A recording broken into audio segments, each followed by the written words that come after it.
তারা বললেন তুমি কে আমি কে, রাজাকার রাজাকার। কে বলেছে স্বৈরাচারটা পরে অ্যাড করা হয়েছে। সেই রাত্রের সাক্ষী আমি।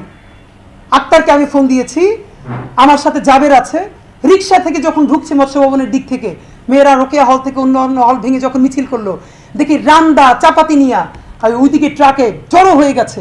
আক্তারকে ফোন দিয়ে বললাম জলদি মিটিং ক্লোজ করো, ঢুকে যেতে বলো সবাই হলে, এখনই অ্যাটাক হবে। সেদিনে স্বৈরাচার পরে যোগ করা হয়েছে। সুতরাং কারো কাছ থেকে ভ্যালিডেশন নিয়ে নিজের সার্বভৌম সংস্কৃতি তৈরি করা যাবে না। কথা সর্বশেষ এটাই, শাহবাগ মানে শাহবাগ কোনো জায়গা নাই, সারা বিশ্বের সেই সব জমিন যেখানে ফ্যাসিবাদ উৎপাদন হয়। আর সার্বভৌম সংস্কৃতি তাই প্রত্যেকটা মানুষ ঘরে বাবার সাথে মায়ের সাথে বন্ধুর সাথে যা বলে, বইয়ে পুস্তকে প্রত্যেকটা জায়গায় সেই কথাই যদি তুলে আনতে পারে, তখন তার সংস্কৃতি সার্বভৌম হয়। বাংলাদেশে সার্বভৌম সংস্কৃতিও নাই, শাহবাগের বিরুদ্ধে লড়াইয়ের একটা ফেজে আমরা আছি। আমাদের এই লড়াইটা হবে শাহবাগিতার বিরুদ্ধে, সার্বভৌম সংস্কৃতির পক্ষে, তাবেদারির বিপক্ষে।